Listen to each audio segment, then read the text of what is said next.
अब हम योगी सरकार के ऑपरेशन आवास का विश्लेषण करेंगे, जहां माफियाओं से मुक्त कराई गई जमीन पर गरीबों के लिए मकान बनाए जा रहे हैं। योगी के ऑपरेशन आवास का अगला सेंटर है राजधानी लखनऊ। यहां माफिया मुख्तार अंसारी के कब्जे से छुड़ाई गई जमीन पर गरीबों के लिए फ्लैट्स बनकर तैयार हैं।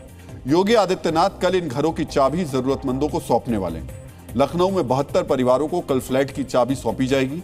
ये फ्लैट लखनऊ के पौष इलाके हजरतगंज में बनाए गए हैं। सरदार वल्लभ भाई पटेल आवासीय योजना के तहत 36 वर्ग मीटर में ये फ्लैट बनाए गए हैं और लॉटरी सिस्टम के जरिए इन्हें गरीब परिवारों को आवंटित किया गया।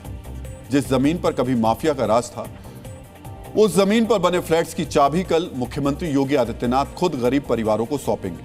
आज बिहार में एक चुनावी रैली में सीएम योगी ने ऑपरेशन आवास का भी जिक्र किया। एक माफिया था, दुर्दांत माफिया था, उसके बंगले को हमने खाली करवाया और फिर बुलडोजर चलवाया। फिर उस वहां पर गरीबों के लिए आवास बनाए, हाई राइज बिल्डिंग बनवाई और गरीबों को फ्री में एक एक आवास उपलब्ध करवा दिया। जिस जगह पर आज गरीबों के फ्लैट है, वहां कभी माफिया मुख्तार अंसारी की कोठी थी।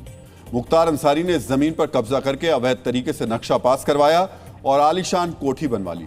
लेकिन 2020 में इस अवैध कब्जे को प्रशासन ने बुलडोजर चलाकर मुक्त करवाया और अब माफिया के कब्जे से छुड़वाई गई इस जमीन पर गरीबों के लिए मकान बनकर तैयार है।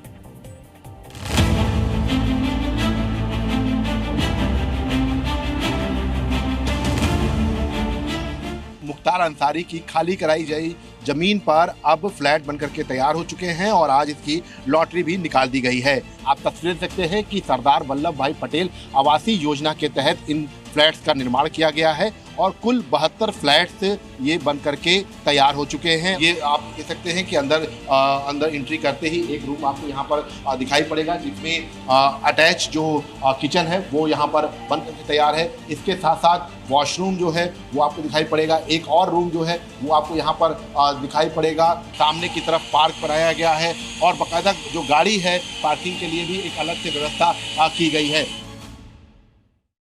डीएनए मित्रों, ये पहली बार नहीं है जब योगी सरकार ने माफिया की जमीन पर गरीबों के लिए मकान बनवाए हैं। 2017 के भूमाफियाओं के खिलाफ सख्त अभियान की उन्होंने शुरुआत की, जिसके बाद से अब तक 45,000 एकड़ से अधिक जमीन को माफियाओं के कब्जे से मुक्त करवाया गया है।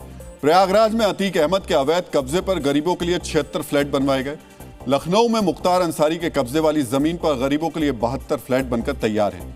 विजय मिश्रा के कब्जे से छुड़ाई गई 1000 एकड़ जमीन पर भी आवासीय कॉलोनी के लिए प्लॉटिंग जारी है।